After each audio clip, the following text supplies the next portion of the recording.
हमको ये पता है कि कोई भी ऑर्गेनिज्म है, चाहे वो यूनिसेलुलर ऑर्गेनिज्म हो चाहे वो मल्टी सेलुलर ऑर्गेनिज्म हो, अगर उस ऑर्गेनिज्म को लिविंग स्टेट में बने रहना है then they have to perform some chemical reactions, ठीक ना।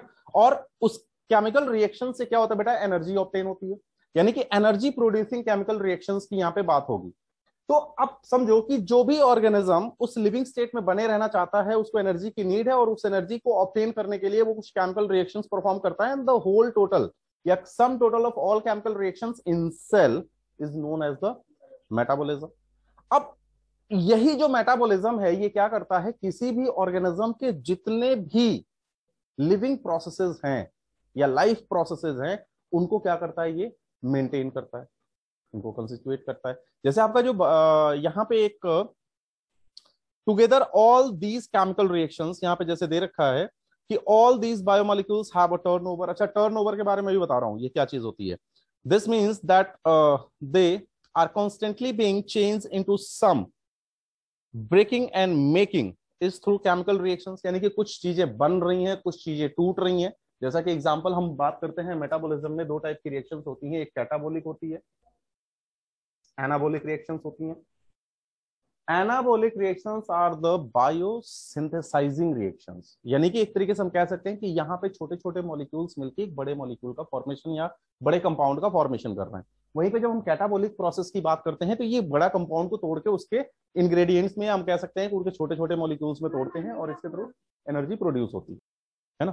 तो अब यहाँ पे आप देखो कि जितनी भी ये केमिकल रिएक्शंस हो रही हैं या जितना भी मेटाबॉलिज्म हो रहा है उसमें बहुत सारी केमिकल रिएक्शंस हो रही हैं, और उन केमिकल रिएक्शंस में कुछ चीजें बन रही हैं, कुछ टूट रही हैं, और इन्हीं सब पूरे कलेक्शंस को हम क्या बोल रहे हैं, मेटाबॉलिज्म। तो अगर आप लिखना चाहो तो एक पॉइंट लिखो जल्दी से कि metabolism is the set of life sustaining chemical reactions within the cell of living organism,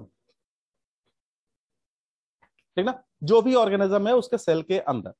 अब एक बात समझो कि ये जितनी भी रिएक्शंस है ना, all are enzyme mediated. Enzyme mediated का मतलब क्या होता है कि जितने भी ये बायोकेमिकल रिएक्शंस होती हैं, हर केमिकल रिएक्शन के लिए कोई ना कोई एंजाइम चाहिए चाहिए। और अभी इसके पहले आपने क्या पढ़ा है, प्रोटीन के बारे में, और आपको पता है कि प्रोटीन ही है जो आगे चल के क्या बनाने वाला है, एंजाइम बनाने वाला है। हम आगे एंजाइम्स के बारे में भी पढ़ेंगे अभी इसी चैप्टर के अंदर, ठीक ना। और इसमें कैटाबोलिज्म है, इसमें एनाबोलिज्म है। कैटाबोलिज्म का एग्जांपल जल्दी से कोई बता दे मेरे को। डाइजेशन। हाँ, डाइजेशन। हाँ चलो डाइजेशन बोल सकते हैं, है ना। एक्चुअली बे इसका जो बेस्ट एग्जांपल होगा वो होगा सेलुलर रेस्पिरेशन। सेलुलर रेस्पिरेशन में क्या होता है बेटा कि जो ग्लूकोज है, चलो ग्लूकोज को ही हम ले लेते हैं कि ग्लूकोज जो होता है इसको ब्रेक किया जाता है CO2 प्लस H2O में, और इसके साथ साथ क्या रिलीज होती है, एनर्जी। और इसी एनर्जी की तो नीड थी लिविंग स्टेट में बने रहने के लिए, है ना। तो जो सेलुलर ऑक्सीडेशन है किस चीज का, फ्यूल सब्सटेंसेस का, वही चीज क्या है बेटा,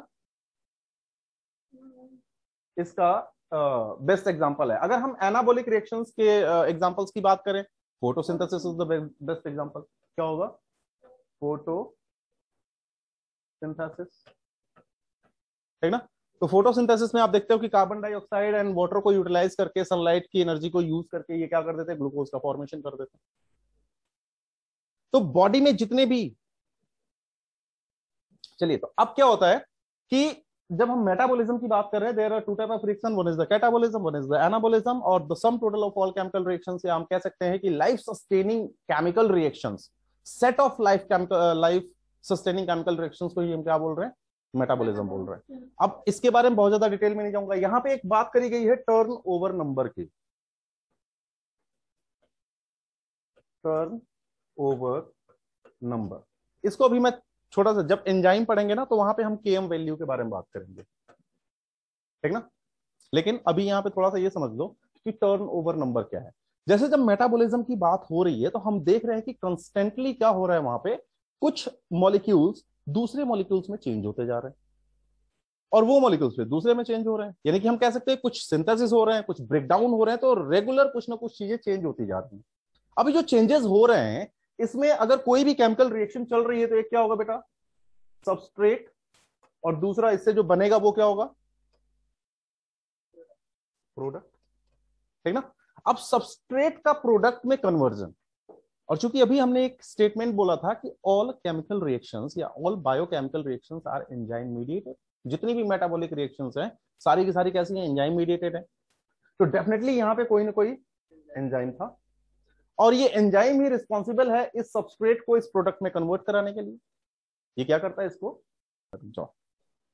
कैटालिटिक पावर, कैटालिटिक, है ना, कैटालिटिक फंक्शन होता है इनका। काम क्या होता है, कैटालिटिक फंक्शन होता है, बिल्कुल सही बात करते हैं। कि अब ये देखो कोई भी सबस्ट्रेट है वही प्रोडक्ट में कन्वर्ट हो रहा है, तो डेफिनेटली इनके कन्वर्जन का कोई तो रेट होगा ना, कन्वर्जन का कोई रेट होगा, और वो रेट डिफाइन कौन कर रहा है, एंजाइम। अभी जब हम एंजाइम के स्ट्रक्चर की बात करेंगे ना, तो हर एंजाइम में हम देखते हैं कुछ एक्टिव साइट्स होते हैं, और वो active sites are responsible for the conversion of this substrate into the product. अब किसी एंजाइम में सपोज कि एक्टिव साइट्स ज्यादा हैं, तो डेफिनेटली पर साइकिल वो ज्यादा नंबर ऑफ सबस्ट्रेट को कन्वर्ट करेगा प्रोडक्ट में। तो ये सब कुछ डिपेंड करता है active sites over the enzyme. लेकिन यहां पे हम ये देखते हैं कि जो सबस्ट्रेट का प्रोडक्ट में कन्वर्जन है उसका रेट क्या है, और वही रेट क्या कहलाता है, टर्नओवर नंबर। ठीक ना, वही क्या कहलाएगा, टर्नओवर नंबर। ठीक ना, यानी कि per unit time how much substrate get converted into the product during the per unit time, how much substrate get converted into the product, that will know as the turnover number.